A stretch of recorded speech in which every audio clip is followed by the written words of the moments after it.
In today's session, let's learn some more free body diagram. I'm going to start with a system of bodies on an inclined plane. So I'm going to consider an inclined plane, a smooth inclined plane, which makes an angle theta. And there is a block of mass m, which is tied to a string which passes over a frictionless pulley, and there is another mass of magnitude that's m2. Now we need to find what is the acceleration of both the blocks and what is the tension in the strings, as well as the thrust exerted by this string on the pulley. So we can make use of the free body diagram. So first let's identify which are the forces acting on both the blocks. So first for M2, so we have its weight which is acting in the downward direction, which is mg sine theta, which is m1g sine theta. This is the normal reaction, which is R, which is equal to mg cos theta. Then there is a tension acting along the string, which is same because it's a single strings that we have used. And then on M2, its own weight, which is M2G. Now I'm going to assume that this entire system moves in such a way that this block M1 moves in the upward direction with an acceleration A, so that the M2 also moves in the downward direction with the same acceleration. So what is the value of this acceleration A? So for the body M1, so first I'm going to write an equation for M1. M1 moves in the upward direction. T is the tension. So only when T is greater than m1g sine theta, the block moves in the upward direction. So what is the net force acting on M1? That is a T minus m1g sine theta, that is the net force. And that must be equal to the mass of the body and the acceleration. This is for M1. And for M2, m2g must be greater than the value of T. So it's m2g minus T, that is the net force, is equal to mass of the body and then the acceleration. So by adding these two equations, we can very easily find the acceleration. So when you add this, we get m2g minus m1g sine theta is equal to m1 plus m2, because A is common. So where A is the acceleration. So this is how we can find the acceleration of both the blocks. Now using this equation, we can even find the tension, which is T is equal to m2 into, let's say m2g minus m2a, which is m2 into g minus a. So that is the expression for the tension that is acting on both the block. Now what is the thrust exerted on the block? Now not on the block, on the pulley. So I'm going to draw that here. So if this is the pulley, one of the thrust which is acting is due to this tension which is in the downward direction, that's the T. The other thrust is because of this tension which is acting down the inclined plane. It's in this direction. So we have to find the resultant of these two tension, and that will be the net thrust which is acting on the pulley. So what is the angle between these two tension?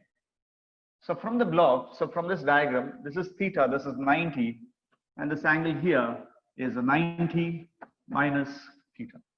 So therefore the net thrust which is acting, so I'm going to take it as TR. So that's equal to root of t square plus t square plus 2t into t, which is a t square, cos of this angle, which is 90 minus theta, cos 90 minus theta. That's equal to root of 2t square plus 2t square cos 90 minus theta, which is in the first quadrant, that is sine theta. So we can write this as the 2t square is common, 2t square into 1 plus sine theta. Now that is the net thrust which is acting on this pulley. Now in the same diagram, what if the surface is a rough surface? If the surface is rough, then in addition to these forces, there will be a frictional force which is acting. In this diagram, you can see the block tends to move in the upward direction. Therefore, the frictional force acts in the downward direction, which is F suffix K. So the equation for M1 is get modified. Suppose if the surface is a rough surface. So here, T minus M1G sine theta, M1G sine theta, plus in addition to M1G sine theta, there will be a frictional force which is Fk, where Fk stands for force of kinetic friction, and then that is equal to M1 into A. So that is the changes to be made if the surface is rough, and for Fk, you can write mu k into R, where mu k is a coefficient of kinetic friction, and then you can even write Fk is equal to mu k into where R is nothing but M1G cos theta. That's M1G cos theta. So this is how we can modify these equations, whether the surface is a rough surface or a smooth surface. So therefore, this entire explanation, so we can calculate mainly the acceleration of the block. We can calculate the net thrust which is acting on the pulley, as well as the tension which is acting in both the strings can be calculated. So in one of the NEET exam, they are given this arrangement where there is an inclined plane, a smooth inclined plane, which makes an angle here theta. Theta is the angle of inclination of the plane, and here there is a block of mass m, and if this inclined plane is given an acceleration a, then what is the value of that acceleration for which this entire block remains stationary? So that was the question that is asked. So let's find the acceleration that is required for this inclined plane, so this block remains at rest. So first I'm going to write all the forces acting on this block. So the first force here, that is the weight due to which there are component. So one is mg cos theta, and down the plane it's mg sine theta, and the normal reaction here is R, which is equal to mg cos theta. Now due to this acceleration, one more force acts on that particular block, and when the body is under acceleration, it is always in non-inertial frame of reference. So due to which an inertial force acts on that block in a direction opposite to that of the acceleration of the system. So therefore here the inclined plane tends to move towards the left. So that's why the non-inertial frame of reference, or the non-inertial force, acts in a direction opposite to it, and the magnitude of that force is given by ma. Now if you refer this direction here, this is a theta, sorry, this direction of the force. This force makes an angle theta with this inclined plane. So to relate all the forces, I'm going to resolve this vector into components. So one of the vector that we get when we resolve it here is along the inclined plane but upward, and that will be equal to MA cos theta. It's MA cos theta. The other component of it will be along this direction, which is MA sin theta. So we have resolved this MA into MA cos theta and MA sin theta. So first let's write what is the normal reaction on the block. So this normal reaction must be equal to the forces which is acting in this downward direction. So that's why the normal reaction R is equal to mg cos theta plus MA sin theta. Then what is the net force which is acting on the block?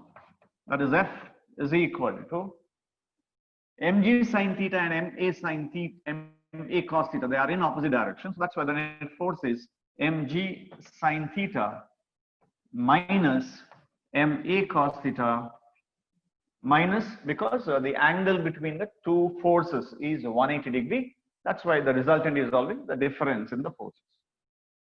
So this is the net force which is acting on the block. Now what is the net acceleration? So this is the acceleration. So the net acceleration is equal to g sin theta minus A cos theta. So we have found the net reaction, the net force acting on the block, and the net acceleration on the block. So we have three cases to analyze. One, if mg sin theta is greater than MA cos theta. If mg sin theta is greater than MA cos theta, which means if the downward force is greater than the upward force, then the block, it slides down. The second one, if mg sin theta is equal to MA cos theta, if mg sin theta is equal to MA cos theta, then the net force on the block becomes 0. So only under this condition the block remains on the inclined plane. That is, M will get cancelled here. So therefore the acceleration of the inclined plane that is required is G sin by cos, which is tan theta. So this is what the relation which they had asked in the NEET exam, where what is that acceleration of the inclined plane required so that the block remains at rest? So it is G tan theta. So we have one more case where mg sin theta lesser than MA cos theta. So what happens if mg sin theta is lesser than MA cos theta? In this case, the upward force becomes greater than the downward force.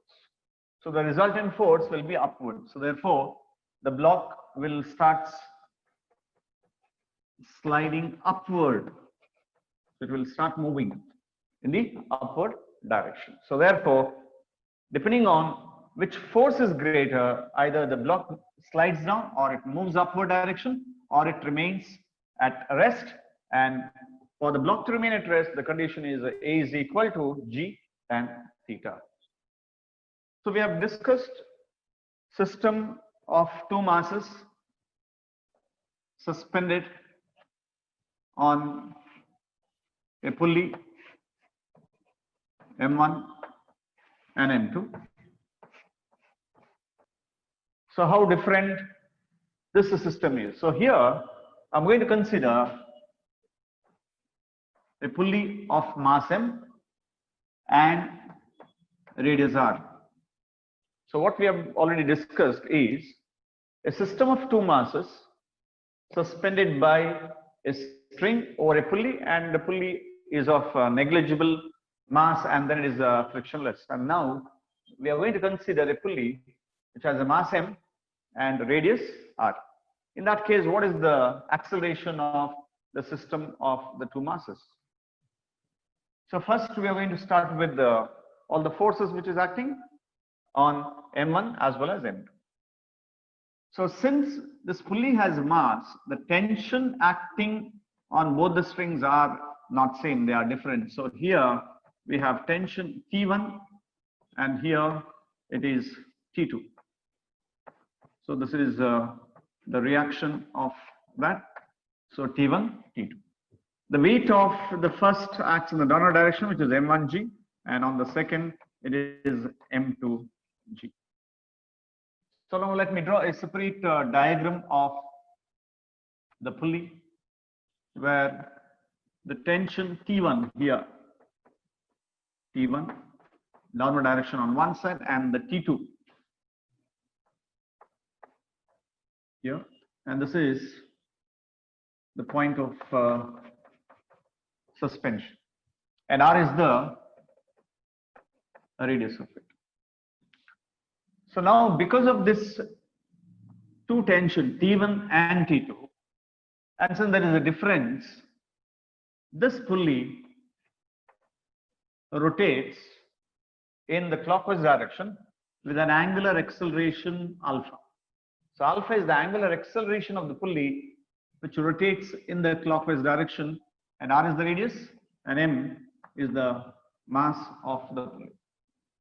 And I'm going to assume this entire system moves in such a way that M1 moves in the upward direction with an acceleration A, and this M2 moves in the downward direction with an acceleration A. So for the first body M1, T1 is greater than its weight. So therefore, the net force is T1 minus M1G. That is the net force acting on M1. So net force is equal to the mass of the block and then its acceleration, which is A. That is for M1. And for M2, M2G, it moves in the downward direction. Therefore, M2G has to be greater than T2. So M2G minus T2. Now the tensions are not same, it's a different, and that's equal to M2 into A. And then when you add this, you will get T1 minus T2 plus M2 minus M1 into G is equal to M1 plus M2 into A. So using this, you can find the acceleration of the block. There is other method to find the acceleration in terms of the tension. So in this diagram, since the block moves, since the pulley rotates in the clockwise direction, the net torque exerted by this force, so torque is equal to I into alpha. Whereas the moment of inertia of this pulley, which acts as a circular disc, and then alpha is angular acceleration. So what is the net torque? The torque is given by the net force, which is T2 minus T1 into the perpendicular distance. It is always the torque is always the measure of the force into perpendicular distance, which is R in this case. Force, net force is T2 minus T1 into the perpendicular distance, which is R. Now, moment of inertia of a circular disc is given by M R square by 2. An angular acceleration, which is alpha, is given by A is equal to R alpha. Therefore, alpha is equal to A by R. So here this R will get cancelled. And now we can find the acceleration is equal to 2 times the net tension by the mass of the block. So this is an alternative formula using which you can find the acceleration of the system, which is same as the acceleration here of the pulley. So either we can make use of this formula using which we can find the acceleration of the entire system, or there is an alternative method by which you can even find the acceleration. So therefore, this is the difference between the case that we have discussed earlier and the one which is given here on the board.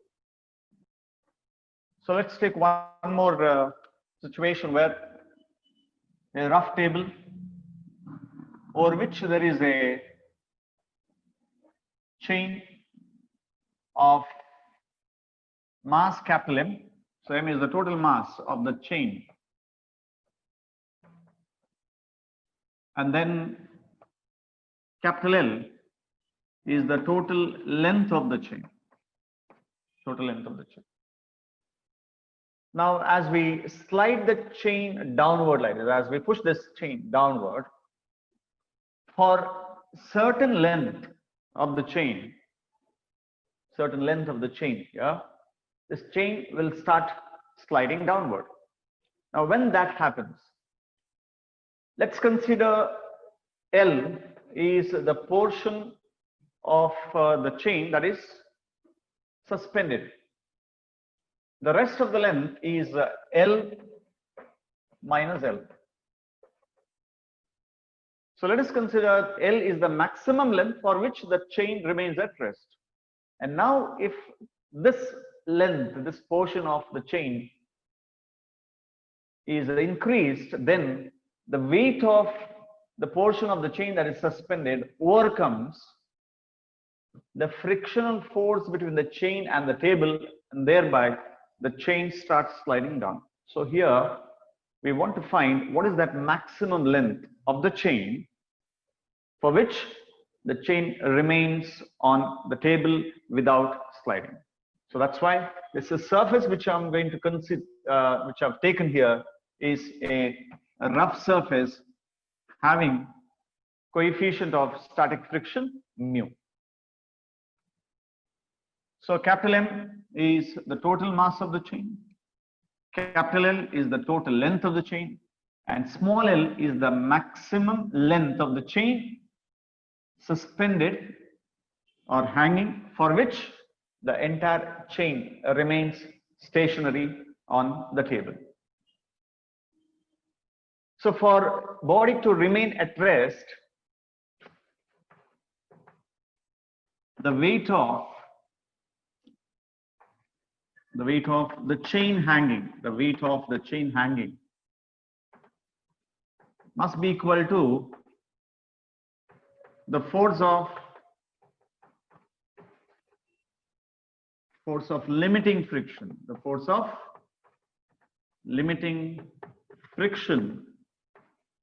between the table and the chain,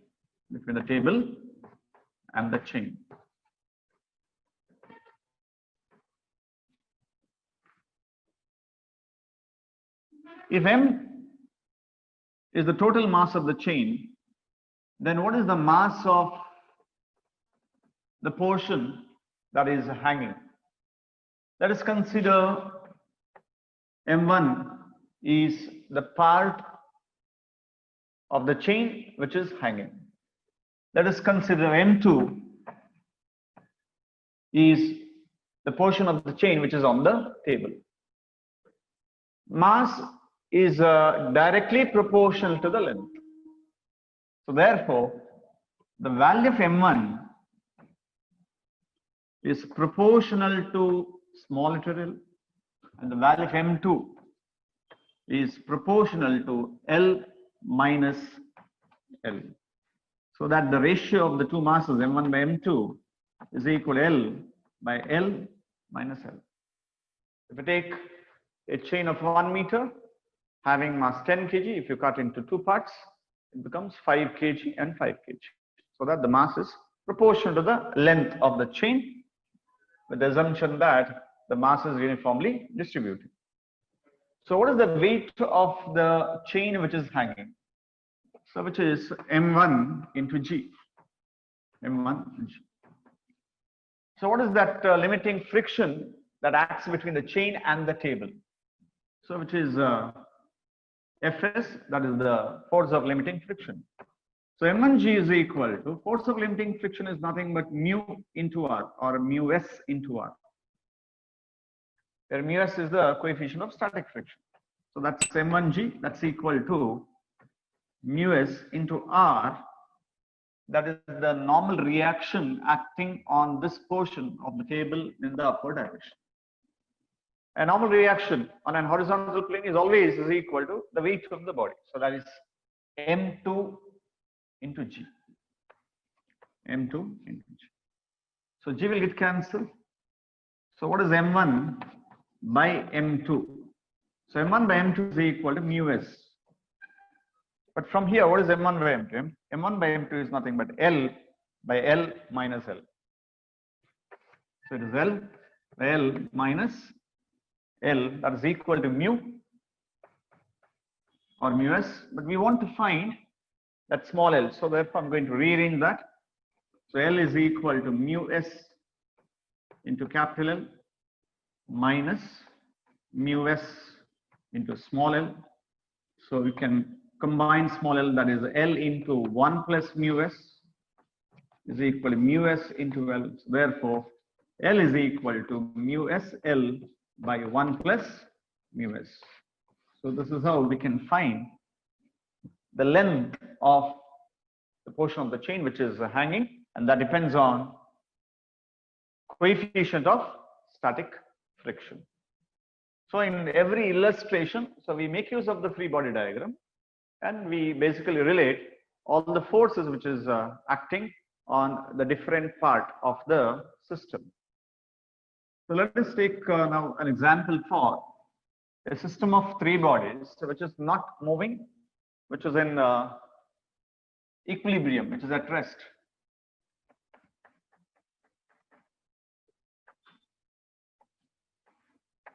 So this is the first mass M1 suspended by a string, and then the second block of mass M2, and then a third, which is M3. So since this entire system is at rest, there is no way we can find the acceleration, because the common sense is that the acceleration of this entire system is zero, because the entire system is at rest. So what else to calculate? So we have to find the tension that is acting in three parts of the spring. So I'm going to consider the three tension here. In the first, on the first body, let T1 be the tension that is acting, and then on the second string it is T2, and then on the third, let me take T3 as the tension. So we have to calculate T1, T2 and T3. So let me draw free body diagram for M1 and then M2 and then for M3. So on M1 there are two tensions which are acting. One is T1 upward and then T2 downward. On M2, two tensions which are acting, T2 upward and then T3 downward. T3 down. And then on T3, so on M3, the tension is T3, which is acting in the upper direction. Now, in addition to these tensions, every block has a mass, so therefore there will be weight acting always in the downward direction. So I'm going to write for the first body, it's M1G in the downward direction. For the second, it's M2G in the downward direction. And for the third, it is M3G.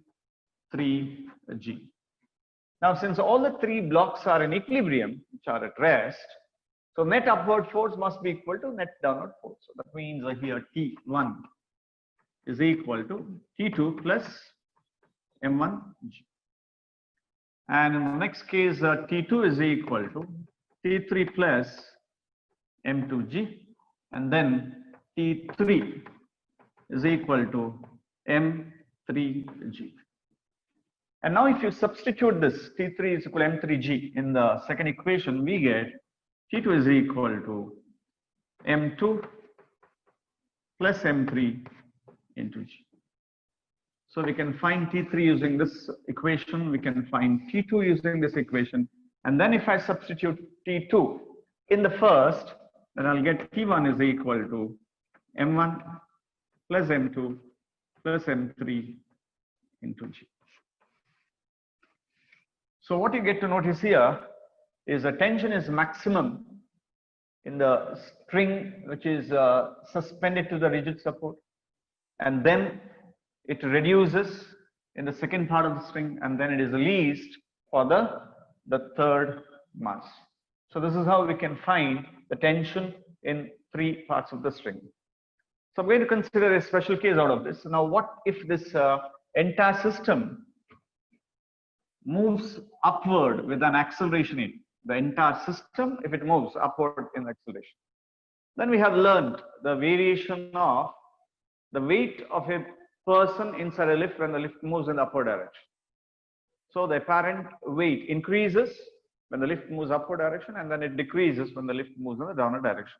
So therefore, the change in the tension will be T1 is equal to M1 plus M2 plus M3 into G plus A if this entire system moves in the upward direction. Similarly, the equation for T2 becomes M2 plus M3 into G plus A, and then for T3,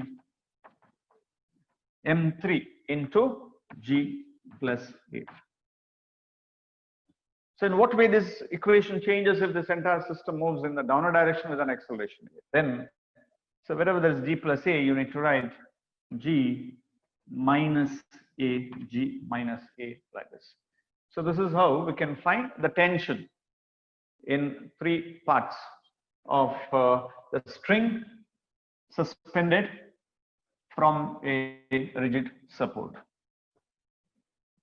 So I'm going to consider 3 identical masses, M, M, and M. And if you are asked to find what is the acceleration of the entire system, only acceleration, but not the tension in the string, and assuming this surface is a rough surface having coefficient mu. So how to find the acceleration of the entire system? So if only acceleration is asked, then we can avoid writing the tension that is acting on this entire string. Let's consider this entire system moves in this direction with an acceleration A. So automatically, even this system also moves in the downward direction. Now, what is the cause for the movement of this entire block in the downward direction? So that has to be due to the weight of the block which is suspended. And this weight, when it overcomes the frictional force here, this weight, when it overcomes the frictional force here between the 2 blocks, then this entire system moves in the downward direction. So I'm going to use Newton's second law, that F net is equal to the net mass and then the net acceleration. So what is the net force acting on this entire block? That is mg minus here this force, which is net frictional force of both the blocks here. Okay, so therefore I have to write 2 Fk. That's equal to net mass of the system. So the net mass of the system here, there are 3 blocks are there, so therefore it has to be 3m, and that will give you A net here. That is the net acceleration. So mg is equal to 2. So what is Fk? Fk is nothing but mu k into r, and that's equal to 3m into A net. Mg minus 2 mu or mu k. Now what is the normal reaction? The normal reaction is nothing but mg here on this block. And I've already taken both the blocks together here, so it has to be 2g, and that's equal to 3m into A net. So this m will get cancelled here. So we get, it's g minus, sorry, here this m as well as this g also will get cancelled here. So therefore, right, now only g is common, m will get cancelled, so g is common. We get 1 minus 2 mu, g is common, 1 minus 2 mu divided by 3, and that will be the net acceleration. So where we have solved a numerical without making use of the concept of using the free body diagram or avoiding the factor which is the tension. If they ask what is the tension acting on the spring, so then go for the free body diagram. Otherwise, we can make use of this equation where you find the net force acting on the entire system and then the net mass of the system, and that gives a net acceleration of the entire system. So consider one more situation where we have a block on a rough surface, and then a velocity u is imparted to the block. When it is pushed with an velocity u on a rough surface, how far it will travel before it comes to a rest, and coefficient of kinetic friction I'm going to consider as a mu. So block of mass m placed on a rough surface is given an initial velocity u, then how far it travels before it comes to a rest. On a rough surface, the net force is always force applied minus the frictional force, and that's equal to mass into acceleration. On a rough surface, the net force is always the force applied minus the frictional force, because the frictional force always acts in the opposite direction, and that's equal to the mass and the acceleration. So in this case, we have not applied any force as such. So use the velocity that is given. There's no force acts on the block continuously as it travels. So as it travels, the force that is acting only is the frictional force. So therefore, the applied force is 0 minus the force of kinetic friction is mu into r. And r is the normal reaction here, and that's equal to m into a minus mu. R is nothing but mg, and that's equal to m into a, and this m will get cancelled, and we get acceleration, which is a retardation in this case, is equal to minus mu into g. So we have found the retardation, but what we want to calculate in this problem is what is the distance traveled by it. Acceleration is definitely uniform because a constant frictional force acts on the block in the opposite direction. So I can make use of the equations of motion, where v square is equal to u square plus 2as is the format that is used because we want to find the distance traveled by the block. This block is given an initial velocity, but because of the frictional force, after traveling certain distance, it comes to rest. So final velocity is 0. So this is equal to u square plus 2. The value of a is minus mu g here, minus mu into g. That's equal to s. Therefore, 2 mu gs is equal to u square. So therefore, the value of s is u square by 2 mu g. So this is the distance traveled by the block before it comes to rest on a rough surface.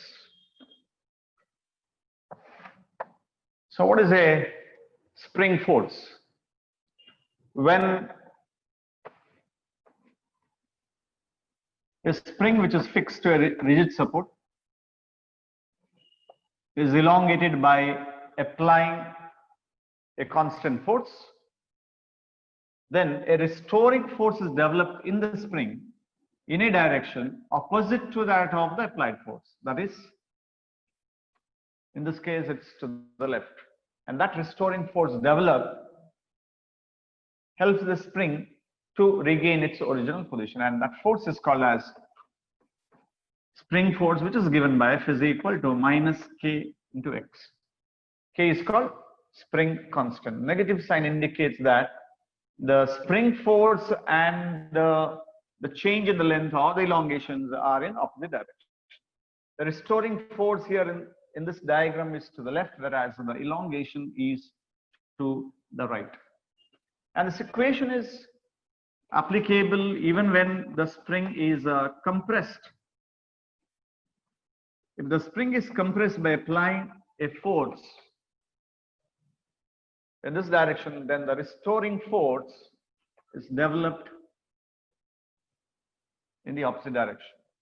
So therefore here, when the spring is compressed, the change in the length or the displacement is to the left, whereas the restoring force developed in the spring is to the right. And that means again F and X are in the opposite direction. Now this F is equal to minus Kx is of the format Y is equal to Mx plus C, where C is 0. So that means the graph of force versus elongation is a straight line with a negative slope passing through the origin. So we get this kind of graph, and the slope here, this angle is M, and that's equal to K, which is negative here. So therefore M is equal to minus K. So that is the force versus the displacement graph for a spring. So now let us take one numerical or equation related to the spring, where we have a spring of spring constant K is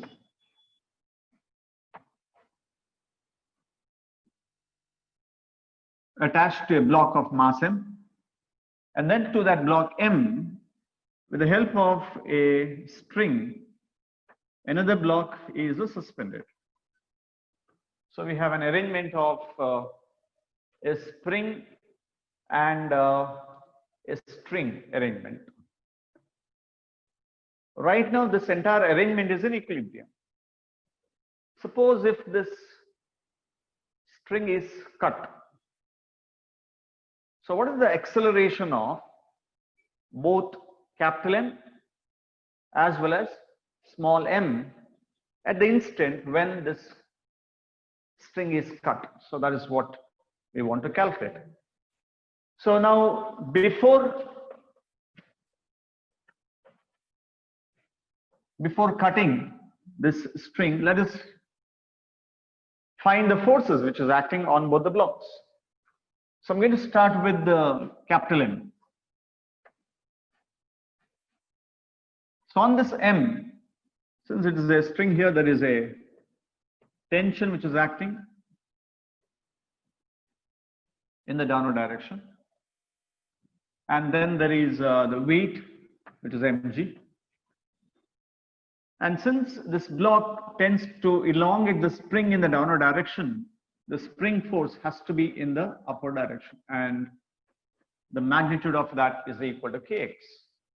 And this block is now in equilibrium, therefore kx is equal to mg plus t. Now that is for the block of mass capital M. So what about for the block of mass small m?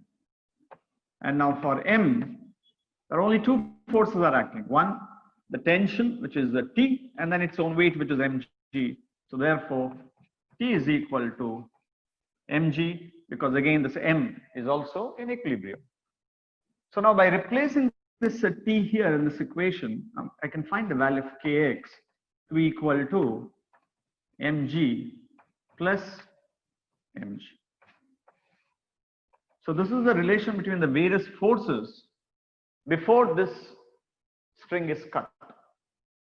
Now at the instant when the string is cut, T becomes a 0. This is after cutting the string, T becomes 0. When T becomes 0, this is small m block, it will start falling in the downward direction with an acceleration a, and since it's a free fall, its acceleration is g, which is very easy to find. Now, what happens to this capital M block? Since tension vanishes, T vanishes here, this block, because of the restoring force, it moves in the upward direction with an acceleration. So for capital M, I'm going to write let A dash with acceleration, and it's in the upward direction. So why it moves in the upward direction? Because this block M elongates the spring by exerting a force in the downward direction. And when this tension vanishes, M, it tends to move upward because of the restoring force. So that's why the restoring force is a Kx in the upward direction. Its tension vanishes. The other force which is present, because the T is 0 now, it's a mg. And since it moves in the upward direction, acceleration is given by the net force, which is Kx minus mg. Because it moves upwards, so that's why Kx has to be greater than mg, divided by the mass. Acceleration is equal to net force by the mass. But from here, we know what is Kx is. Kx is nothing but mg plus mg. It's mg plus small mg, and then minus mg divided by capital M. So this mg will cancel. So therefore, the acceleration of the upward block is small mg divided by capital M.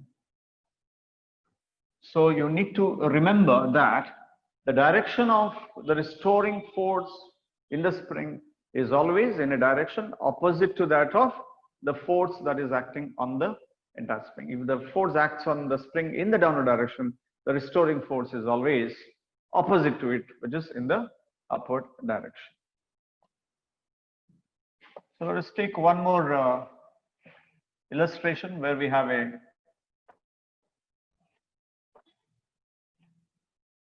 carriage like this, or a trolley that is moving with an acceleration A. And here we have a block of mass M, which is just placed for the vertical face of the carriage.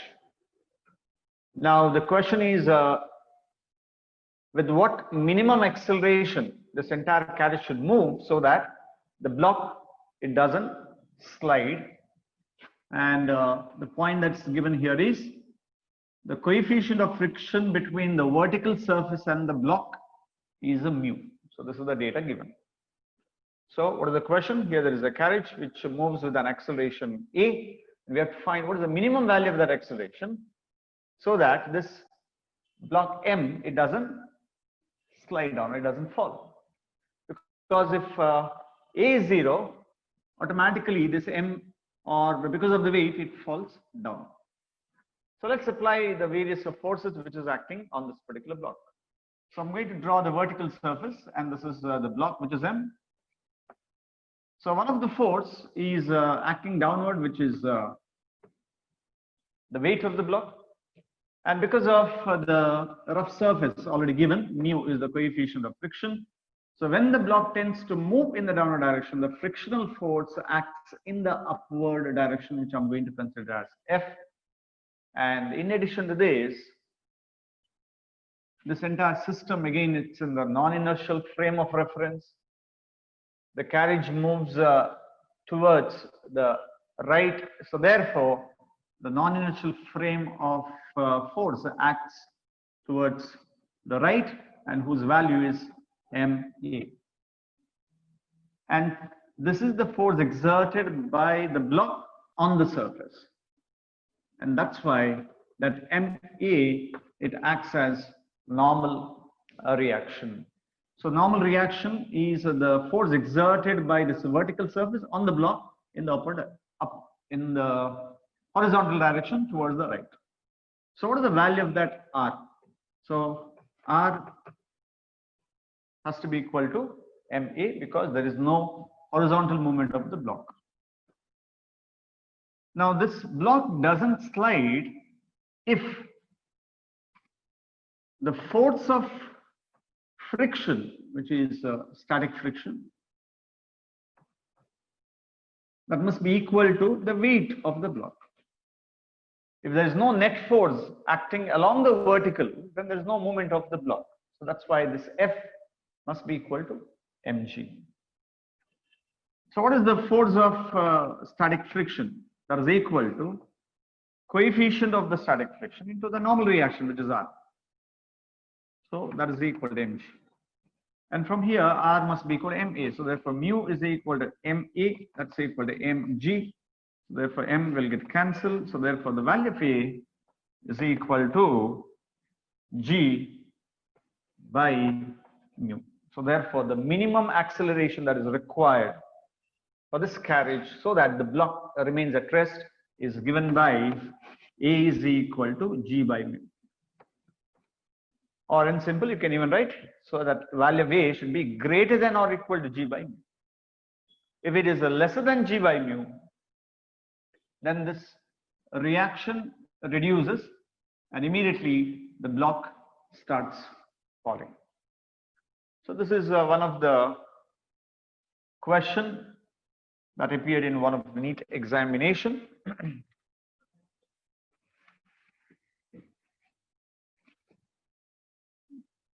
And similar arrangement. So let's take again a similar situation where let's take an automobile, correct, or any vehicle in which if there is a mass which is suspended length, which is at rest. So what is the tension which is acting on the suspended, what is the tension acting on the string where M is the mass that is suspended? So the tension acting in this case is a T is equal to mg. So T is the tension which is acting and mg is the weight of the mass that is suspended. Now what is the tension if this system starts moving in the horizontal direction with an acceleration A? And when this entire system starts moving in the horizontal direction towards the right, so one more force acts to the left. That is because of the non-inertial frame of reference. And due to this entire system is get inclined, or it will start moving to the left, and that's the diagram which I'm going to draw here. So this is the point of suspension. Now two forces act. So one, the weight mg, and the other force due to non-inertial frame, and due to which this mass which is suspended moves to the left. So like this. So now what is the tension which is acting on the string? So let's take this string is get inclined by an angle theta, and at T be the new tension which is acting. Mg is the weight of the block, and the other force which is acting is M into A. And once it moves towards the left, it will remain in equilibrium, making an angle theta. And if you want to find this tension T, resolve this T into components very easily. We can relate all the variables. If this is T and if this is theta here, even this angle is also theta. And that gives the resolution of this vector T along the vertical to be equal to T cos theta. The other component is T sin theta. And since the mass is suspended and it is in equilibrium, the upward force must be equal to the downward force. So therefore, T cos theta must be equal to mg. And then this T sin theta must be equal to MA. T sin theta must be equal to MA. From that, we can find by what angle that suspended string is inclined. So if you divide, you will get that angle. T will get cancelled. So sin by cos will give you tan theta. This M will get cancelled here. And so using this, you can find the angle of inclination of the string. But our aim is to find the tension. So square these equation and then add. When you square the first equation, you'll get T square sin square theta. That is equal to M square A square. And then take the other, T square cos square theta is equal to M square and G square. And when you add, you will get T square common, and you'll get sin square theta plus cos square theta is equal to 1. And on the other side, we get M square, which is common, and then you'll get A square plus G square. Therefore, the net tension which is acting is T is equal to M into root of A square plus G square. So this is how we can find the tension acting on the string suspended inside an automobile, and when that automobile moves with an acceleration A, its tension changes. You can even verify that. Suppose if this automobile is at rest. When it is at rest, the value A is a 0. And when A is 0, you'll get M root of G square, which is T is equal to mg only. And this is what the equation which I had given initially when this automobile is at rest. So this is how we can find the net tension which is acting when it accelerated either to the left or to the right. Number of forces means if the net force acting on a system is 0, then we say that the body is in equilibrium or the forces are in equilibrium. If I take two forces which are equal and opposite, then the net force becomes 0. Now the forces are in equilibrium. If I consider three forces, three concurrent coplanar forces,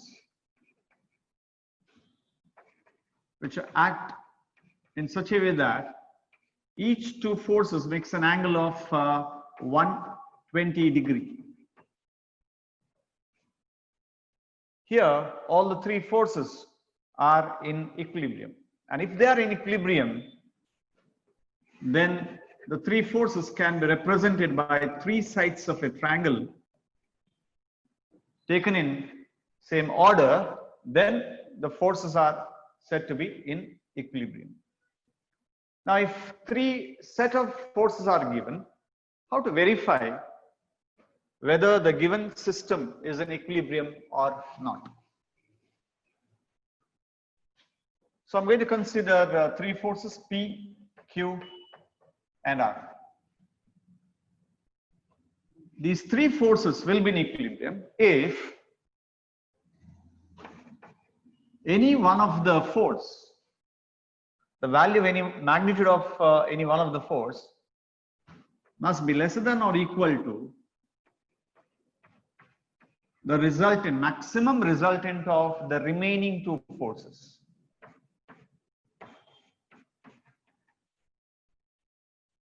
So if three forces are considered, then if they are in equilibrium, only if the magnitude of one of the force must lie between the maximum and minimum resultant of the remaining two forces. Example, if I take PQR is equal to 2, 3, and then 6. In this illustration, 2, 3, 6, let's consider R to be equal to 6 here. What is the P plus Q? The P plus Q value is a 5. What is P minus Q? That's equal to 1.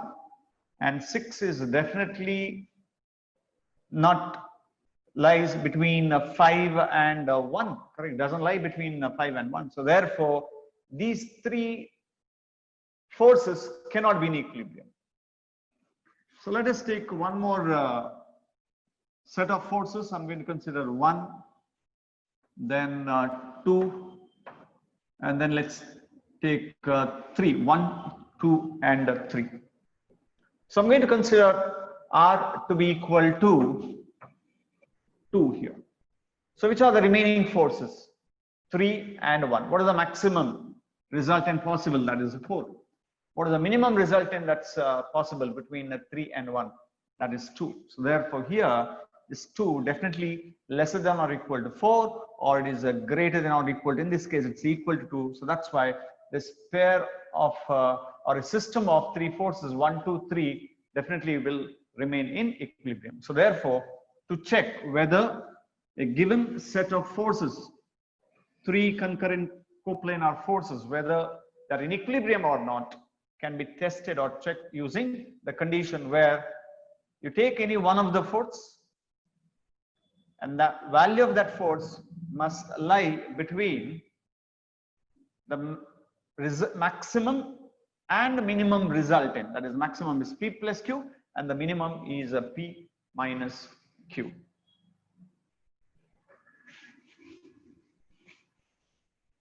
And to understand this equilibrium, let's take an illustration where we're going to take a string,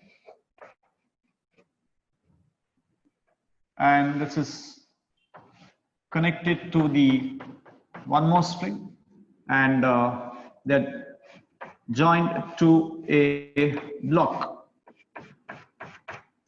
in such a way that this two strings makes an angle of alpha and the other makes an angle beta here. So what are the tension that is acting on these two strings?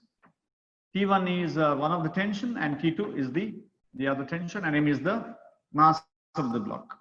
So the weight of the block acts in the downward direction. So now you get to see that all the three forces are in equilibrium. To relate these tensions, we can resolve these vectors into component. So the first T1 along the horizontal will give you T1 cos alpha, and along the vertical we get T1 sin alpha. Similarly, T2 when resolved gives T2 cos beta horizontal, and along the vertical it's T2 sin beta. So net force along the horizontal and net force along the vertical is 0. So therefore it's very easy to equate. So therefore mg must be equal to T1 sin alpha plus T2 sin beta, and then the horizontal forces get cancel each other. So therefore T1 cos alpha is equal to T2 cos beta. So using these two equations, it's very easy to find T1 as well as T2 by using the concept of resolution of the forces. So in every diagram that we have discussed today, so we either use the resolution of the vectors, we use a free body diagram using which we can find the tension or the acceleration or any unknown quantity. It can be coefficient of friction, can be very easily calculated. So you have to practice more numericals on these kind of diagram, because these are important for all the competitive examination. So practice more questions on this chapter, Newton's laws of motion. So one of the important chapter in mechanics. Thank you.